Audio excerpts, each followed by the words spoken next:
John, I'm a big boxing fan. And for this episode of No Suits, No Slides, let's get ready to rumble. I'm sitting a little close. Some of us here are not middleweights anymore. Some of us are heavyweights, but we're all good. Let's get ready to rumble is we're going to be talking about the economy versus the labor market. Who's going to battle it out? Why and how is 2023 going to be a year of pain in the labor market? Or is it? I'm Dave Gilbertson with UKG, sitting with my good friend John Frehse with Ankara. And I thought we have been doing this series of videos for, we now discovered, 2 years. And I thought I'd start with just giving a little bit of an outline of what's going on in the labor market. At UKG, we track workforce activity really, really closely. We know exactly who clocked in and clocked out across the country, across geographies, across industries.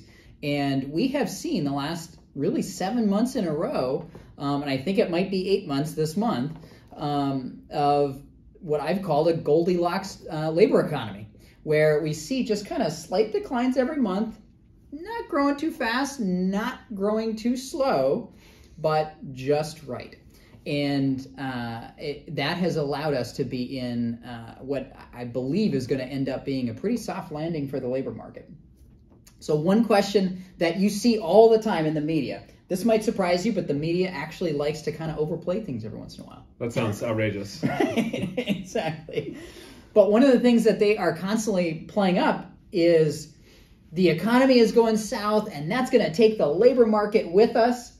And in fact, there are a lot of regulators, there are a lot of politicians, there are a lot of folks out there. We've almost gotten into an environment where bad news for the labor market is good news for the economy. And I don't know what kind of upside down world that is, but I wholeheartedly disagree. Yeah, it doesn't make a lot of sense. And it doesn't. I think we're talking to employers that are struggling, and they're like, listen, it's all about me. I want light at the end of the tunnel. Yes, I want unlimited applicants coming in, and I can pick from the list, and they should suffer. Yeah. Is really the story. Yeah. It doesn't make a lot of sense. And, we're going to get into some of that detail today. But for me, it's 2023, my forecast is it's going to be a year of pain, conflicts, and confusion. Okay.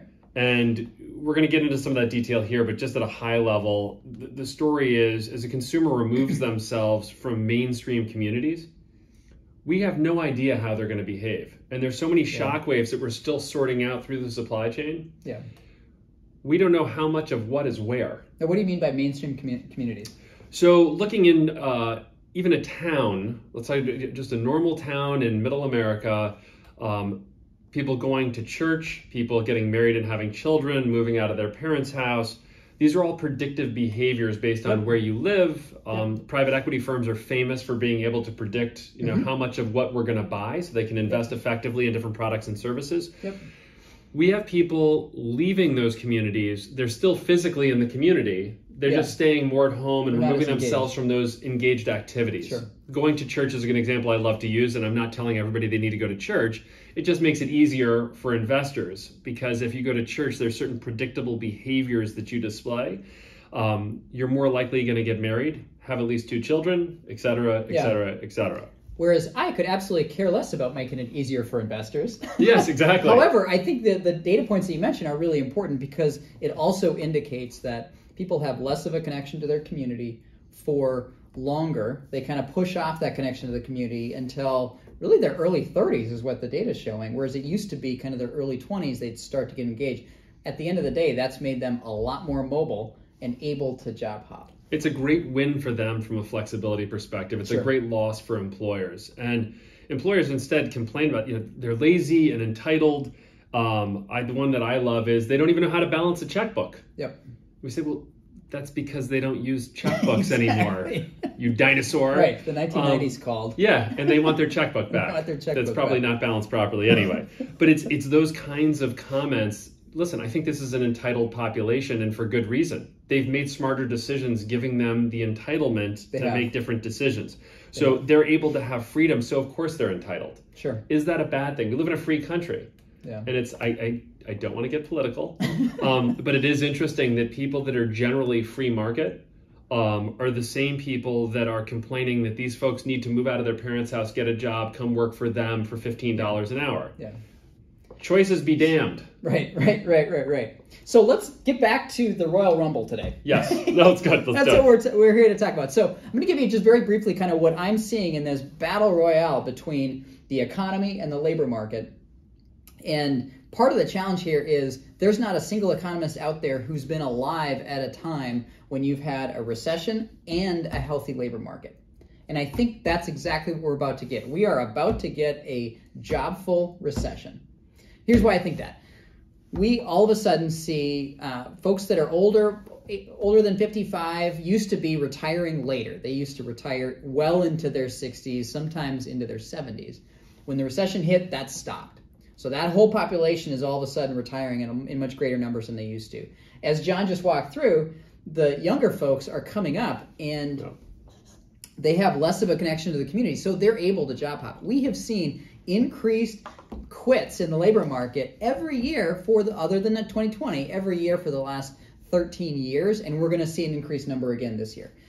And so that's not retirements, that's quits. No, that's just people quitting because they have the flexibility to do so. Yep. And so I think one of the concerns I've got is if more and more people buy into this idea that if the economy goes down, then the labor market has to ease up, I think they're going to be in for a pretty rude awakening, because I don't think that is necessarily going to be the case. We've never had a labor market this dominated by demographic challenges as we have. It's very similar to what happened in Japan over like a 20-year period. It took them a good 2 decades to come out of it. I think it's going to take us a couple decades as well. And so I think you can absolutely have a scenario where you have a declining economy and you have a pretty healthy labor market. Right now there's 10 million jobs available and 6 million unemployed people out there able to take them.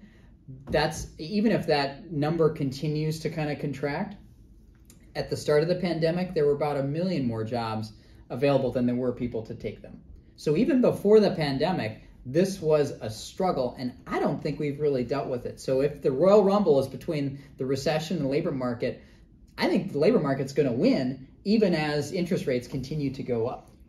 I think you're right. And, it just becomes less bad, from the stand for an employer. Yeah. Right. So we were at 1.8 open jobs for every one person seeking work. Now we're at around 1.5 for every one person seeking work. We're not at 1-to-1. Right. We're not on the other side of that. Yes. We have pent up demand, and we don't have the infrastructure built to use inventory as a cushion to figure out all of this herky-jerky demand profile around products and services. So it really becomes about retention. We spend time hiring, training, onboarding, doing all the stuff we need to do. And by the time they're effective, they're gone. Right. And it's incredibly expensive. It's very disruptive. And the retention story is one that's very tricky because it involves, it's the problem with people. Yes. What is the problem with people, John? It turns out they have needs. They want to be heard. Oh, whoa, hey, I know. Take it easy. They want to be heard. They want to do meaningful work. Yeah. They want to be told thank you when they have earned it. They actually, empty thank yous don't help them. That's right. It's actually a put down. There's a range of things they want. And they also want more control over their lives at work. Well, it doesn't mean they don't want to work. Yeah. Right? Again, we talked about being entitled. That doesn't mean they're lazy. Yes. That's a very good point. I think a lot of times entitlement does get framed as laziness, or they're expecting a promotion every 6 months, or they have to have it. You sit back and say, what are they actually asking for? They want to work for a company they can be proud to work for. They want to work for a company that invests in their community. They want to work for a company that takes diversity, equity, and inclusion very seriously. They want to be proud of what they're spending a third of their life doing. That's right. That's not unreasonable, right? My money would be on that attitude making our all collective work lives better every single day of the week. And this goes to other videos we've made. Instead, leaders are saying there's nothing to see here. Pay them more. That's what they want. Let's pay them more. And we did our corporate survey last year, which said you guys are mostly okay. So let's not do anything. Right. But the pay them more one, we've obsessed about this for years now. So, payscale.com did an incredible study on this. They surveyed over 70,000 people, and they found that for all the people that are overpaid, they said, where do you live? What do you do? How much do you get paid? Yep. And are you overpaid, paid at market, or underpaid? For all the people that were overpaid, 35% of them thought they were underpaid. For those that were overpaid, 35% thought they were underpaid. Yes, there's a disconnect there. There is a disconnect. Because PayScale has incredible compensation data. So they're actually able to, okay, this is what you think, this is what's actually true. Yep. For the people that were paid at market, so the compensation team did the right thing, they got it right. Yep. 64% thought they were underpaid. Right. So 2/3 almost are saying you got it wrong. You're not going to be able to pay your way out of this. No, you're not. And that's what's critical. And there's a couple of important things around this rumble. If you want to win as a leader, you're going to have to start by telling the truth. And that is very difficult for leaders that want the least amount of disruption and a peaceful, harmonious place. The problem is the ones that are unwilling to admit where those problems are, they're the only ones that believe the story. That's right. The rest of the community understands there's a problem. So as we're trying to be competitive, retain the workforce in a very complex and emotional environment, step one is admitting you have a problem. Yeah, that's right. For my case, I'll admit that I have lots of problems. We don't have time. Exactly. How much room do we have on the tape? Exactly. So I do think that's an important story. And if you're going to win in this kind of a marketplace, you've got to focus on retention. Recruiting is important too. Retention is even more important. Yeah. The other thing I would throw out there is, and we've said this a bunch of times before as well, that people leave their managers, they don't leave their companies, right? Yeah. So if you are expecting your managers to be great managers without a lot of help along the way, you're going to be in for, again, a lot of pain. Kind of the theme of this conversation is... The forecast calls for pain. That's right. The forecast calls for pain. The worst part, though, is that leaders right now, not all of them, are saying, we're either out of or almost out of COVID. Everything's going to return back to normal, whatever that means. Thank goodness it's going to be smooth sailing from here. And some of them are even saying, boy, if the economy does go down, that means it's going to get a lot easier to hire, so I can just wait this out. And the answer is no. Absolutely. And I want you to get into the details, and we've talked about it a little bit before. I want you to get into the details on demographically, and we've done some of this. Let's summarize that. Why can't we get out of this just with a downturn in the economy? So there has never been a time prior to 2018 where you've had more jobs available than people there to take them. So even if it gets better for an employer, it doesn't get good for an employer. That's right. So it was really 2018 when this issue started. Had nothing to do with the pandemic. All of a sudden now we're down about 5 million people in the economy, somewhere in that order. You've got about 1.5 million more baby boomers that are retiring earlier than they used to. Okay, so that's 1.5. You've also got another 1 million or so immigrants that we were expecting to be a part of the labor market that weren't. That is directly related to COVID, right? We had increases in immigration until COVID hit, and then all of a sudden it just became harder to move across borders across the world. And so there's another 1 million. So now we're at 2.5 million.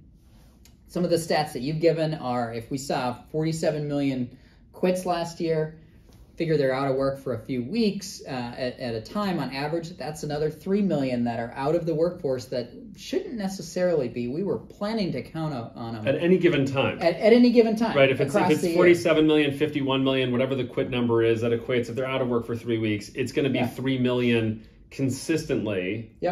Out of the work. You're just adding up trouble right now. And then all of a sudden, so we're up to 5.5 million, and then all of a sudden, workers between the age of 18 and 24, their labor participation's down about 1.5 points. So that's another couple million. Add all of that up, and we've got about a 7 million person shortfall that's showing up as a 4 to 5 million person shortfall in the labor market. I frankly don't care if the number of jobs available come down from 10 million to 8 million. We're still going to be in for a lot of pain. It's every leader in the country is worried about how hard it is to recruit, and I wish they were just as worried about retaining the people they've got, because it is possible. So I'm going to take you on a side route. All right, let's do that, and then we'll wrap things up. All right, side route. Healthcare. One thing that we have not talked about in healthcare is, where are the nurses coming from? Because our market for nurses is so inefficient, right? And this is one where demand is fairly steady. We need healthcare workers. We are stealing from everybody globally. The Philippines is a place where we're draining the nursing talent out of the country at a rapid pace, where they're making 20 to 30 times more and sending money home. I mean, people from the Philippines coming here after making $5,000, $10,000 a year are making $120,000 a year. Sure. That's one. The other one, this is a big political problem for us, is we're stealing nurses from Canada. Yes. Yes, and that's been consistent. So that's one place where we're able to say, listen, these are high value, high cost workers. Come on over from Canada, very few language barriers, and we'll pay for your first 30 days of housing, we'll move you, we'll do stuff. Sure. It's harder to do that in a supply chain, retail, distribution, manufacturing environment, but I'm wondering if we ever get there. It's very possible. Yeah, you could almost see this, whereas offshoring was the big story of kind of the 20 years previously. It's very possible that onshoring is the next big story across sectors. Migrant workers in farming at one end of the skill set. Very high skill set nurses. Both critical, different reasons why, but we're trying to find them wherever we can. So that's just the two separate examples. No, it is. It's an interesting, I think it's an interesting dynamic. And I think we would wrap this up by saying 2023, going to be a year of pain. If the battle royale is between the economy and the labor market, we think the labor market is going to win out. And so it's worth everybody coming up with a strategy right now, whether it's a technology strategy or a cultural strategy or a deeper people strategy or all the above to keep as many of your people as you possibly can. Thank you again for another episode of No Suits, No Slides. We'll be back next time. Thanks, John. Thank you very much, Dave.